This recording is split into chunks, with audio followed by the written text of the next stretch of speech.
بسم اللہ الرحمن الرحیم۔ حضرت موسیٰ علیہ السلام اور رونے والے پتھر کا واقعہ۔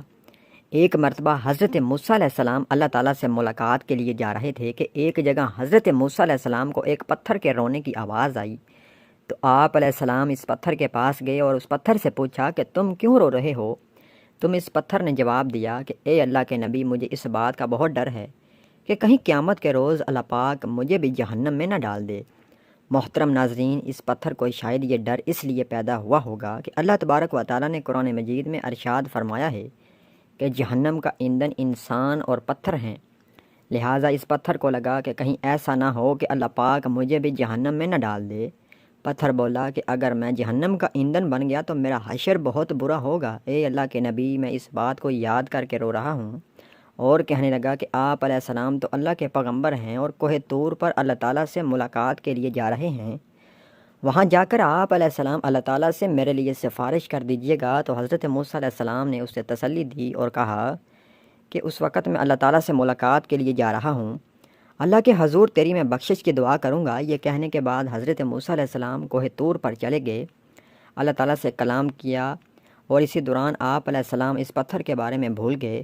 ناظرین محترم، آپ اللہ تعالیٰ کی رحمت دیکھیے، تو جب حضرت موسیٰ علیہ السلام وہاں سے واپس آنے لگے تو اللہ کریم نے فرمایا کہ اے موسیٰ، تم اس پتھر کو بھول گئے ہو؟ کیا تم نے اس سے سفارش کا وعدہ نہیں کیا تھا؟ تو آپ علیہ السلام نے عرض کیا، اے میرے پروردگار، واقعی میں اس پتھر کے بارے میں بھول گیا تھا، بے شک آپ سب کچھ جانتے ہیں۔ تو اللہ تبارک و تعالیٰ نے فرمایا کہ جاؤ، اس پتھر سے کہہ دو کہ ہم اس کی مغفرت کرتے ہیں اور بخشتے ہیں، اور دیگر ٹکڑوں کے ساتھ اس کو جہنم میں داخل نہیں کریں گے۔ تو آپ علیہ السلام خوش ہو کر واپس آ گئے اور اس پتھر کو خوشخبری سنائی اور وہاں سے چلے گئے۔ اس کے بعد ایک بار پھر حضرت موسیٰ علیہ السلام اسی راستے سے کوہ طور پر اللہ تعالیٰ سے ملاقات کے لیے جا رہے تھے۔ پھر حضرت موسیٰ علیہ السلام کو اس پتھر کے رونے کی پھر دوبارہ آواز سنائی دی، تو اس وقت حضرت موسیٰ علیہ السلام پتھر کے قریب گئے اور پوچھا کہ تم کیوں رو رہے ہو؟ تم کو تو میں نے اللہ پاک کی طرف سے خوشخبری سنائی تھی، مگر تم اب بھی رو رہے ہو؟ تو وہ پتھر کہنے لگا کہ تب تو میں اللہ پاک کے ڈر اور خوف سے رو رہا تھا، لیکن اب میں اللہ تعالیٰ کی محبت میں رو رہا ہوں۔ اے اللہ کے نبی، اللہ پاک نے مجھ پر اپنی رحمت فرمائی ہے، اے اللہ کے نبی، کیا مجھے اس کی محبت میں رونا نہیں چاہیے؟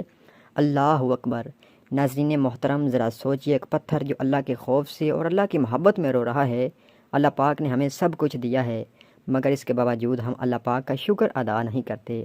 جانور اللہ سے ڈرے، پتھر اللہ سے ڈرے، مگر انسان ہیں، انہیں پرواہ ہی نہیں، بے خوف زندگی گزار رہا ہے، جس زندگی کا اس کو کچھ پتہ نہیں۔